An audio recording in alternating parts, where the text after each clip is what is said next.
Hey there, it's Andrea, and welcome to the Voice of Influence podcast.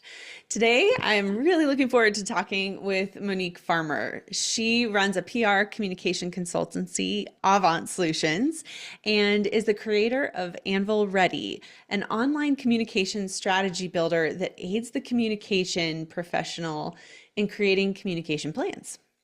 She teaches at the University of Texas at Austin.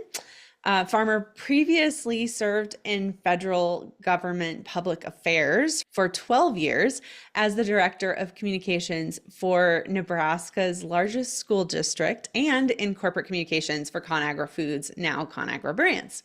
Monique is also the author of a recent book release, Chart Your Path. Welcome to the Voice of Influence podcast, Monique. Good morning. Welcome to you as well, and thank you for the invitation.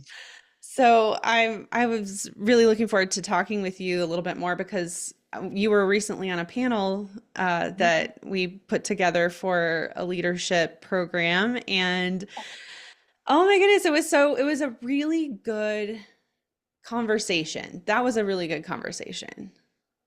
Yeah, I enjoyed it. It was a great group, and the questions were also producing of productive responses from the panel. So enjoyed that. Enjoy that quite. Yeah. Yeah, and just hearing about your experience at that time, I did not realize at that point that you had just released a book. I apologize. I would have mentioned it. It wasn't Uh, officially launched yet, so you were good. It was just like we were kind of doing the soft launch and then got to move into official launch territory so within where are the you at now with it now? It's fully launched just in terms of we had a pre-planned webinar with some of the interviewees who were featured in the book. And so we were lucky to have them join us. And that was took place on Thursday, April 25th. For people who are interested in watching the replay of that, it is on my LinkedIn page. And then we had an in-person launch event at the Omaha Press Club. That was Saturday, April 27th, just a day and a half or so after we had really bad tornado weather. So Yeah. it was looking a little gray and rainy, but we did have a decent turnout to that. So I was very pleased, got to sign lots of books and see some faces I haven't seen for years. There were some folks from high school that I have not seen since high school Oh, who came to the event. So that was a treat. It was a great event. that is awesome.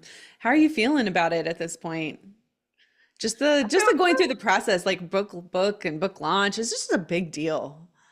just a little tired from just a year of intense writing, a lot of sacrificing of time away from family to get it done. The thing about writing is you have to write. And just I feel really I feel good about understanding the process now. Mm, Anything that you take on that's new that you don't really understand, that's a new adventure, that's also hard. It has its hard points in it. It feels good, like you climb to the top of that mountain and you can plant your flag, walk back down. We'll do that yeah. again, later. We'll do it again Yeah. next time. So Well, congratulations on the book. It's exciting. And I do want to ask some questions about it and ask some questions about your career, but I think let's just keep going with the book since we're there. So I'm curious, you've got this PR background and it's an extensive PR background. You've had a lot of success and now you have your own consultancy, and yet you wrote a book about charting your own path. So how did you come to that decision that that was the book that you wanted to write? Or yeah. that you felt like you had to get this message out? It was interesting. So I have a handful of colleagues who'd actually gone through the book journey, and one that I had spoken to a couple years ago, Jeff Shannon. He's just released his second book. Maybe it was like about 6 months ago now. I think that's right. Jeff and I used to work together at ConAgra Foods, and so when I kind of started to see the social media chatter about his book, I just got a phone call with them because I wanted to understand what that journey was like for him, what like gave him the courage to like take it on, all of that. And he's great. He's an open book. So he shared who he worked with, what it was like. We had a good conversation for maybe like a good 45 minutes about his full journey, and he plugged me in with the company, it's Manuscripts LLC, that he'd worked with. And so I got a consult with the guy who heads it up. And we just kind of got into a conversation about, like, I mean, during the initial consult, that's kind of like his approach. Like, let's talk about some topics that you might want to write about. And so before I knew it, we kind of had like a little outline put together. And he's like, great, you've got at least, the skeleton of it. Go ahead and get started. And I literally said, I don't have time for this. I don't have time right now. I just wanted to learn like what the process was. And he said, you're never gonna have time. Get Mm. started. And a year later was done. So Eric, that's the guy. Way to go, Eric, for getting people kind of like off, like get, pushed on out there to start swimming. Yeah, Um, sounds like you slid into it. Didn't yeah, realize it was happening. before I knew it, I was kind of in it. And so that's kind of like the actual tactical story about what happened. But in Hmm. terms of the topic, I spent a year working with a life career coach in a cohort with about 12 other women. And we were all just like trying to figure stuff out. I was starting a business. That's a scary leap. And it was really nice to have the camaraderie and I like to say in the squad cheering you on, cheering each other on, talking about the things that we maybe can't see, but create a little bit of inertia for us all so that we could kind of climb over those humps together. So that was a great year. And in working with my coach for that year, that's really where I became a student of myself. That's what the phrase she often used with us. We spend our lives like getting degrees, working for companies, helping them achieve their vision, but rarely do we stop for a period of just exploring ourselves. And so throughout that year, learned a lot about myself. And one of those things that I learned is throughout my life, the challenges that I have come upon, I tend to have an approach for how I get unstuck, for how I problem solve, my unique problem solving formula. So the Mm. book is about that. It's the 9 steps that I typically take. And in my interactions with my coach and my coaching sessions, she kind of was like digging that out of me. And I did, unbeknownst to me, right? Like I didn't realize that's what was happening. Um, so just was fascinated by the fact that, yeah, this is true. This is how I've gone from very challenging times in my life, tense times. And the framework is called From Tension to Tranquility. And so the book is me sharing that with readers who we all have this journey that we walk here on earth to try and figure out who we are, what's our divine design, what are we supposed to be doing with our time that we have here. And that is never dull. It's never without challenges. And so this is my sharing of how I solve challenges as a tool for others to consider for their own toolbox. Mm. So, did you have anybody in particular in mind when you were writing? People who are feeling stuck, I assume, but any more narrow than that? Did you have somebody in mind? I think anybody who feels stuck, because it's a 9-step process that could work for, do you feel stuck in a one-sided relationship with the best friend you've had for a long time? How are you going to change that? Do you feel stuck in a marriage that, you've had a lot of years, but maybe not a lot of fulfillment? Do you feel stuck in your career or in your current job? Any aspect of life where you need to figure out what it is truly going on inside of you, diagnose why you have a feeling of unease or just dissatisfaction or unfulfillment, and go from that to where you want to be. Hmm. Do you have a story that you could tell us about a time when you felt that way and you were able to get out of it? For sure. I think it is. I think it is part way the impetus that moved me into a space of starting my own PR Yeah. firm. I heard myself say it. I heard myself during a discussion with a superior about a decade before, and talking about where I thought I wanted to be. And I said, I would really love to own my own PR firm, which and I say I heard myself say it because I don't know at the time that I really thought that was there. Sometimes things don't feel like they're possible until we like make a mark in the sand. Um, and so, as you've mentioned, my career is now, I'm 23 years in. I have such a passion for communication strategy and PR and the power of communication and what you can achieve when you really understand the art and science of communication. So I've had a love affair with that for some time, but I also have worked issues and crisis communication my entire career. And that can be exhausting, especially when I did that work for the school district. That is easily a 20, we talked about it, right? It's easily can turn into a 24/7 thing for a number of reasons. There are just so many things that happen in a school district A that very large school interested in, district. it's large, the media is interested in. So there's never, there's rarely time to pause and just kind of take a deep breath. And I really, really needed a hiatus from after doing that for 4 years, just like boom, boom, boom, boom, boom, all the time, Mm. change, change, change, leadership transitions, a lot of the things that can really like take a lot of your energy away where you just need a break. And so I was looking for a little bit slower pace when I went into the classroom as a professor of practice, but I didn't want to lose being in the field. And so that was another reason why I started to take on clients. It's different to teach than it is to do, even though I like to say I'm also a professional student because I love to learn. I learn from my students, but I never wanted to get to a space where I felt dusty or rusty, at the skill set. So I think trying to just forge a path for how I was going to do that concurrently, because I was teaching 7 classes and I got to the point where I just had to make a decision. It's like, you're going to give the majority of your energy to one or the other so that you can get it built up enough to have some time affluence. And so that was even, part of my journey where I had to stop and say, okay, like diagnose, like, what are you doing? Like, why are you not letting go of teaching? Like, what's the real thing? And kind of work through those 9 steps to get to a place where I made that decision. Did you have any like red flags or like those points of tension that like told you this is something I need to deal with?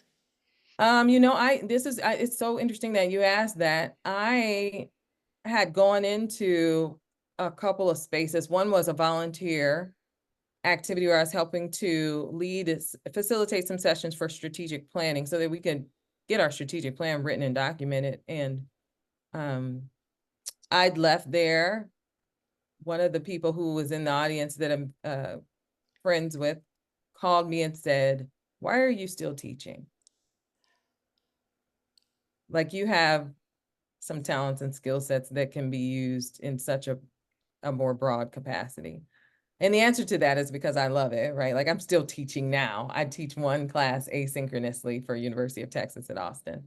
I love being in the textbook. I love the interaction with students. I love watching them grow Mm. from, I have a class that I teach. It's called PR techniques. And when they come into that class, they don't have most of the time they have no PR experience, or they've only like kind of they've taken an intro course, they've written some essays, but they've never written like a news release or like a feature story. They've never done like a quick podcast interview. So they start in August, and now we're in May, we're in the semester. I'm like looking through these portfolios that have all of these examples of PR work that these students can now produce, a social media calendar and a full plan. I mean, it's not perfect, but it is them getting to a place of like a blank canvas to now they have a portfolio to show a potential employer to go after their master's degree. So I love the evolution of that and being able to be a part of that with Yeah. them. And they are always so fascinated with themselves too by the end of the semester that they actually did this. They actually got it done. And in 4 months, That's all of the awesome. writing and rewriting and editing and peer review. And then it's like, it's done. I have something that got me an internship. So I love that. Um, but to your point, the red flags, that was one. And then but I had like 3 different people say that to me Mm. who weren't talking to each other. So I'm like, And were wonder if you feeling that internally too? Was it also kind of like, oh, I do kind of feel like there's something more? I just think it's the scariness of like, oh, I'm gonna go into this space of the unknown. I've like never Mm. run my own business. Like, Mm. I don't come Yeah, from a family of like generational, business owners to get the advice from. So that is just feels so unprotected. Um, but I think, to the point of, there's a chapter in the book, step 9, open up to new adventures and possibilities. And the whole book is really about the things we got to do to get out of our comfort zone so that we can grow. yeah, yeah. Oh gosh, it's an exciting place to be, and it's a scary place to be, and then it's an exciting place to be. It's all of the things. It's all of them. Yeah. Yeah. Yeah, you got to go after it every single day, Yeah. every day. Yeah. Are there any particular steps that you're like, I really feel like this particular step that I talk about in my book is not something that people are thinking about a whole lot, that you want to highlight for the listener? I would probably say step 5. And maybe people are thinking about it. Maybe that's why I like to say I think some of us are watching our life like a movie instead of directing it. So that's not my intent with step 5. Step 5 is called accept what you cannot control. Mm, And it's really about once you've once you've gone through from step 1 to step 4 and you've like managed the things that are within your sphere of control, like just being at peace with the fact that some things you're not going to be able to control about your change journey, mm. and being at and That's, how to be at peace with it. The interviewee in that chapter is Amelia O'Reilly, and she is a friend of mine. I met her as actually we were introduced by a mutual friend in 2019 for some PR and marketing work. She has terminal breast cancer, mm, and she talked about her journey of and this is somebody who had a pretty good robust workout regimen, never drank, never smoked, like done all the right things, and then to be hit with a diagnosis like that and to know there's no cure. You're really just, on a timeline that you don't know when it's going to end.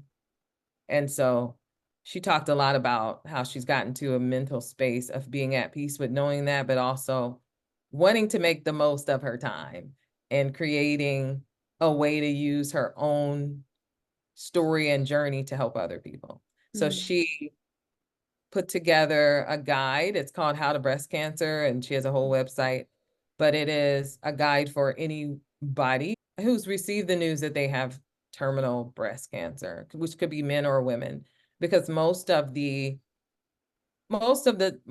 organizations are catering to people who either are survivors or will have a higher likelihood of surviving. There's a minimal number of resources for people who know that they're mm. not going to survive their journey, and so Wow. that's what their whole platform is built on. But there are some other stories in that chapter and examples to help the reader understand that there are going to be some parts of your journey that you do get to pull the reins on. We have more power than we think, I like to say, but we have got to figure out how to be at peace with the pieces that are outside of our sphere of control, to Yeah. keep marching along that journey. I have a friend yesterday that I spoke with who was really excited about the potential for getting an opportunity that she thought was in the bag, and it didn't work out. So she was a little fairly frustrated. And so I recommended that she read that chapter too. Yeah. It's an interesting contrast slash marriage or complement to what you talk about at the beginning of the book, which is autonomy and agency. Like, yeah, you can do something. You can get out there and you can, make choices for yourself. You don't have to go with what everybody else is doing and saying.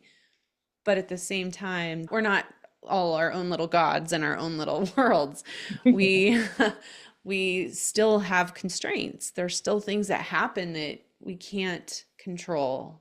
And so I really appreciate that story, um, with a woman who has breast cancer, because it's like she recognized that she couldn't control that, but she still found something she could. So there's Yeah. still something she could do, which I think Yeah. is a really important lesson for all of us. I think that's something that we all really need to consider wherever we're at in our careers, wherever we're at in our lives. But like, okay, so you have some constraints. What are you going to do about what you can do? What are you going to do about what you can do? Yeah. Yeah. But it's about not getting too hung up on focusing on those things, the pessimistic aspect of it, right? Yeah. Constraints, because that's what really can do us in mentally. I Mm-hmm. think I have another friend who she's talking about getting to a place where she can share her journey, but she really had to come to terms with that in a deep, deep bout of depression that I think she would probably say maybe some of it came about from focusing too much on the pessimistic aspects of life or the constraints, and not realizing that you can't control everything, Mm, and nor is that your your obligation. mm, So yeah, I do think it is. It's just a good reminder along your journey. mm-hmm. So you've gone through a few different career transitions. What kinds of things led you to decide, okay, it's time for me to move from this one to the next one? So, like you mentioned the last kind of big transition that you've had, but what about the other ones along the way? Because a lot of people that listen are also kind of like they're in their careers, Yeah. and it's possible that they're looking at when does it make sense for me to transition or to even go for a promotion or whatever? Like what kinds of things led you to those changes? Yeah, I think that I am a strong believer that stagnation is the enemy, right? Like that we should always be growing and learning and Mm, changing and getting better, learning a new skill. Um, and that if we aren't doing that, that we are at high risk of atrophy. If we get to like a state of complacency, that can create a feeling of being stuck too, or just unfulfillment. I have another friend that I went to lunch with about a month ago who got a new job about a year ago and is really excited at first. And this happens to some people, right? Like the first, I don't know, 6 months or something. But I mean, I think he's kind of like, I could do this in my sleep, right? Like it's not, there's no, I don't have anybody really like coming to raise the bar for me. I need a new challenge. And I think for me, I do recognize when I've hit that space or that moment where I'm looking to grow. And if I can't see where it can happen, then it's probably time to transition into a new space where I have room for growth. And so I'd say that's the number one thing for me, in terms of taking a temperature of what I need to do next. The other thing I think for me, when I think about my career transitions, I would probably say is fear. Just paying attention to like some of the people around, or like I'll give an example, like even like at university level, sometimes I'll hear stories of people who, and maybe this is normal for higher education, they maybe haven't not gotten a promotion to the next level. And I do think it's normal, but for me, it's like, yikes, 7 years, 9 years, a decade. And it's never about pay. Like the pay is minimal when they get those bumps. It's about status. But I'm like, oh man, that's not motivating for me. Like at a regular interval, I need to know if I've like hit a new space, because I know that I'm constantly working towards that.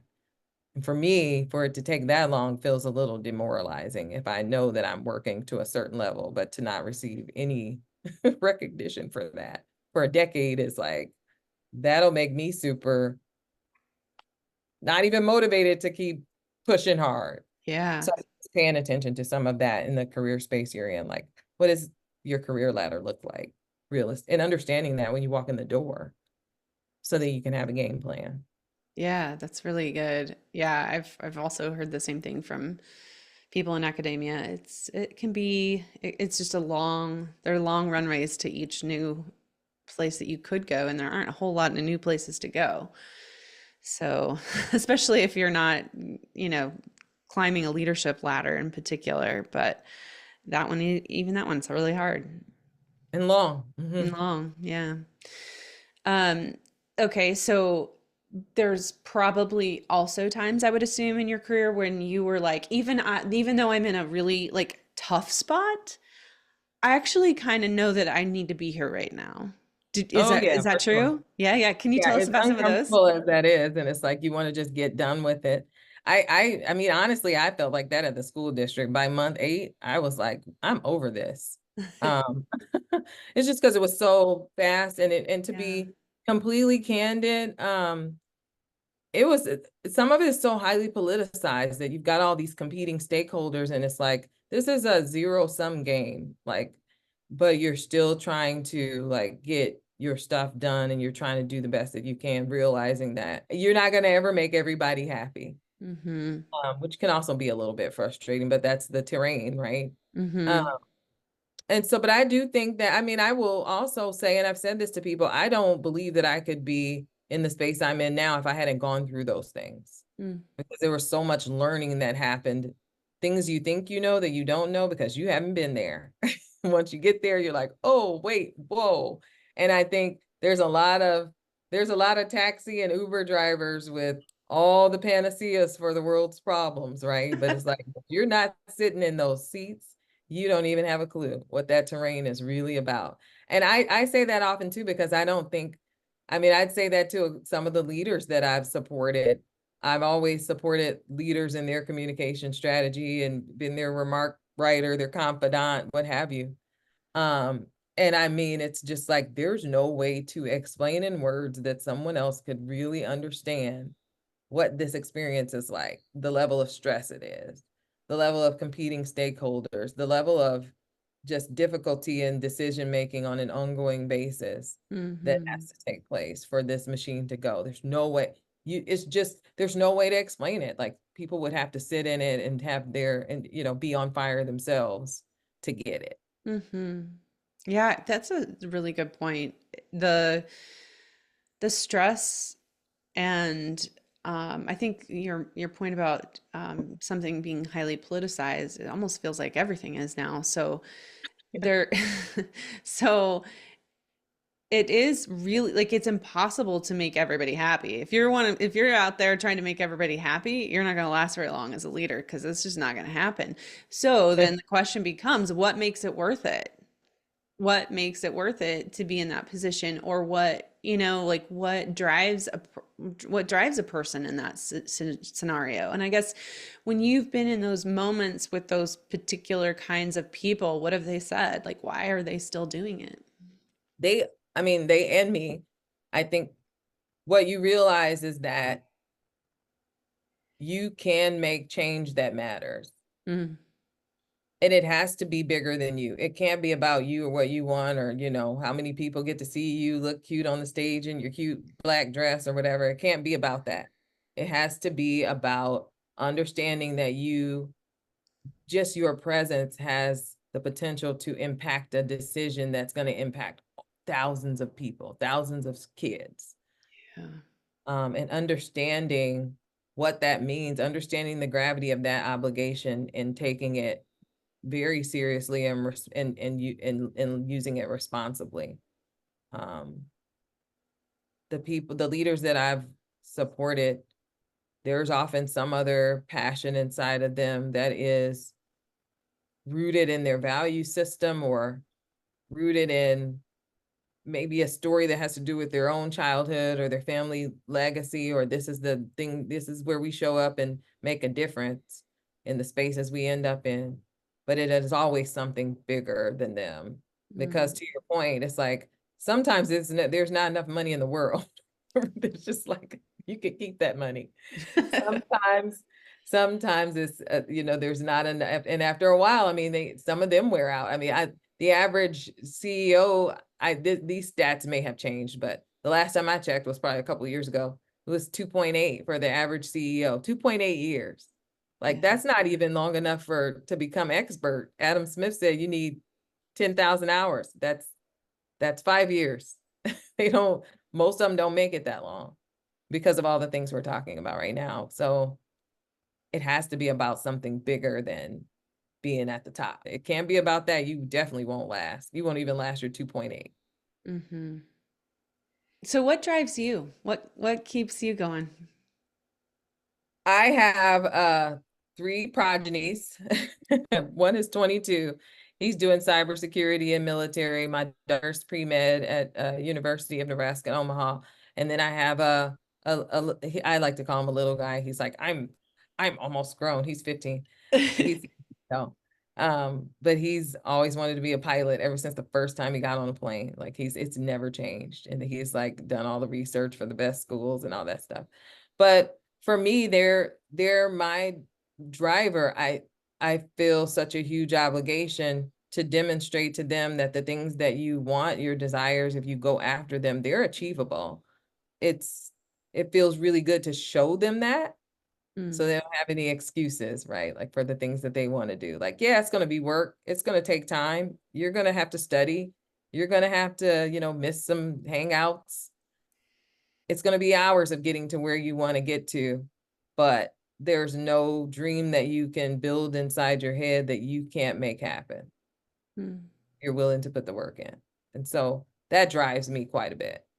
Not just them, because I mean, even, there will be stuff we'll do in community that'll end up like in the paper, like our whole family has been featured before. And I'm like, to me, I think about the fact that I'm curious about, my grandparents and great grandparents and what the mark they made. And I'm like, somebody related to us is going to be looking for us 50 years from now, 100 years from now.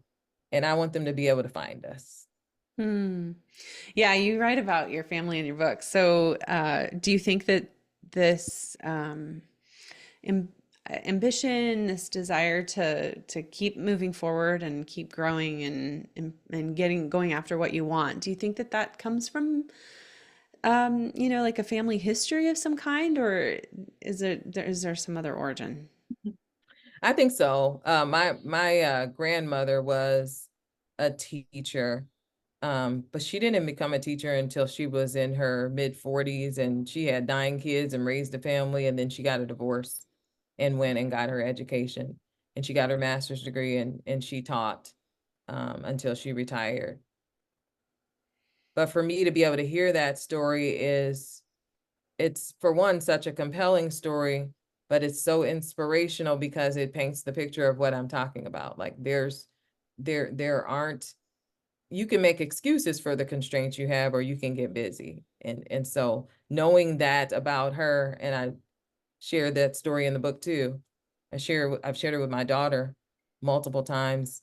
It is good to understand the stock that you come from so that you know what you're capable of. And so um for certain, I do think that that is a torch that she carried and has passed on, as part of her own legacy to her own children. And I'm her grandchild. Um, that I think is important to keep telling. We keep these things with us by telling the stories and retelling the stories, right? Mm. I have such a better appreciation now in my mid 40s when I get an opportunity to just sit down with some of the women in my life who are so filled with wisdom, that are, they're in their upper 60s or 70s, very sharp, but they have so much more life wisdom than I have. And I have a lot more fun hanging out with them too. I don't I just think I have a kind of like a more mature soul or something. Because I have one that we'll just talk for hours. Talk for hours. But I have such an appreciation for getting an opportunity to have access to wisdom like that. That's going to take me, I can vicariously have it instead of waiting 20 something years to get it. That's what it took her to get it, 20 more than I have. Um, and so I think that's part of it too. If we can document it and share some of it, our times are going to be different, right? Like that we live in a different era now than what 100 years from now will be. But I do think there are some aspects of wisdom that stand the test of time. Mm. So you're really connected, I think, to like just what's going on in people, right? You have a sense of what's going on in you. You've studied yourself now, and and The freshman class. but I'm wondering if that sense of connectedness to what people are going through and what they're experiencing in life, if that impacts the way that you approach PR and how you're going to talk to people or encourage or direct other people to talk to people. What is the connection there for you? For sure. I'm always thinking about that. I was coaching somebody on my team yesterday. We're helping it's a corporation. They are going to open a new location down south. And so we're putting together the messaging for that. We're helping them construct message maps by phase of what's going to take place there. But that's exactly how it's coaching her. Like I read the first iteration of it and I'm like, first off, it's in third person, like it needs to be in second person. And this was my coaching to her. I need to feel like you and I are on the storeroom floor and we're having a conversation as you pull together that messaging. It needs to, and I need you to weave into that messaging because I'm the audience. I actually happen to be the audience. I have a family that looks just like the audience we're writing the message for. I'm like, I need you to incorporate something in that messaging that makes me go, I got to get down to this store. So yes, I do. I think it's important to be attuned to how to connect and resonate with people when we're writing. I want them to feel that. I want it to just jump right off the page, right? Because when we're messaging, we can use that across collateral. It might end up, part of a brochure. It might end up being messages that we pull out for our commercial. We want to use that consistent messaging across collateral. I think the other thing too in the workplace, and I like to remind our younger generation of PR professionals how important it is for them as they, come in entry level, to the extent that they get asked about their opinion with regard to the work.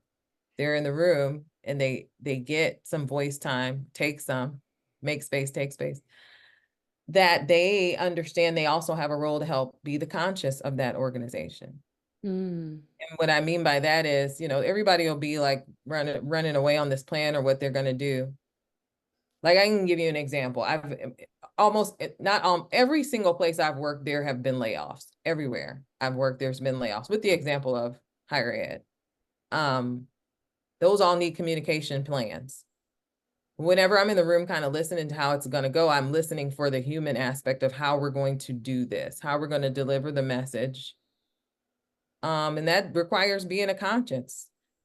Sometimes people don't like me because I'm the one that's going to remind us all that we're not going to, please tell me we're not going to send that in an email. Or we're not going to do that on a Zoom call if we have another way to do that. Or we're not going to word it that way, because that's all about the company and not about the person. So I think I'm that person. I try to be, but it's just because I do live by that golden rule. Like I want to treat people how I want to be treated, but better. Like I want, when I have interactions with people, for them to remember them, that they felt seen, they felt heard. Mm. Hopefully they feel some radiance of like positivity that I try to keep with me everywhere I go.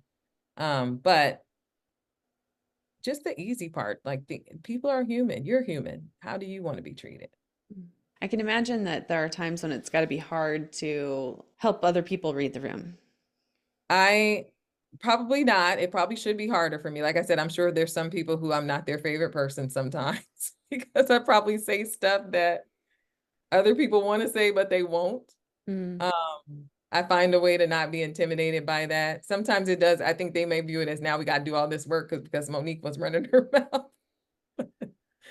But the work is what gets you to less work later. Thank you. Thank you. It's so It's true. an investment. It's so true. Um,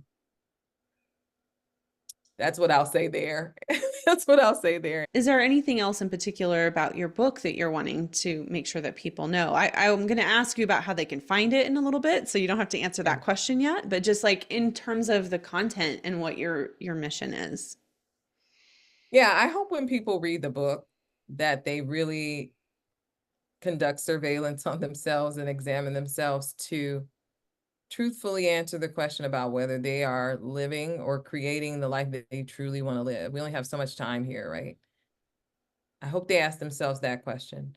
For others, I hope that if they've had a dream that they've shelved or kind of put off to the side at some juncture, that they look at it, take it off the shelf, dust it off, and think about how they can bring it to fruition. If it's something that's truly in their heart that they want to achieve. For me, because writing a book has been, I've been saying I wanted to do that maybe since I was 9 years old. So that would be the other thing. And then the last thing is, this book is more than a theoretical high-level overview of a 9-step framework. Part 3 is exercises that people have at their fingertips to use on their own to go from their stuck place to their space of tranquility. And so I would just encourage people to not just skim past those exercises, but carve out some time, even maybe as they're reading those chapters, get to the end of the chapter, go ahead and do the exercise that's corresponding. Those exercises on average take about 45 minutes to an hour each one. But to just really get engaged with those exercises alongside the content, Yeah, especially if they're on their change journey, to have some tools that'll help. I love it. Well, this has been just really fun. So Monique, I'd love to have you share with the audience what your like how they can connect with you, your company, your book. For sure. So I'm on LinkedIn. I invite anybody who's listening to the podcast who wants to hang out together on LinkedIn to connect with me there. Just search Monique Farmer, APR, and author, and it should pop right up for you. Also, our website is Avant Solutions. That's AVANT Solutions with an S.org. There you can learn more about the PR services that we offer. And in addition to that, you can even schedule time for a consultation if you'd like. You can also find the book there on the AvantSolutions.org webpage. There's a tab, or you can purchase it from Amazon.com. And the book again is called Chart Your Path, correct? Chart Your Path, a 9-step method for getting unstuck. Yes. And we'll link to all those in the show notes too, Monique. And Awesome. so for Awesome. the last question I have for you today, what last piece of advice would you want to give somebody who would like to have a voice of influence? I think finding your own voice is the best piece of advice. Knowing who you are, getting very clear about how you want to be seen in the world, what you want to leave in the world, and becoming a student of your own self so that you have the confidence to use your own voice in spaces where you can make change. Thank you so much for being a voice of influence today. Thank you for the invitation. This has been a really fun conversation. I look forward to listening to the playback.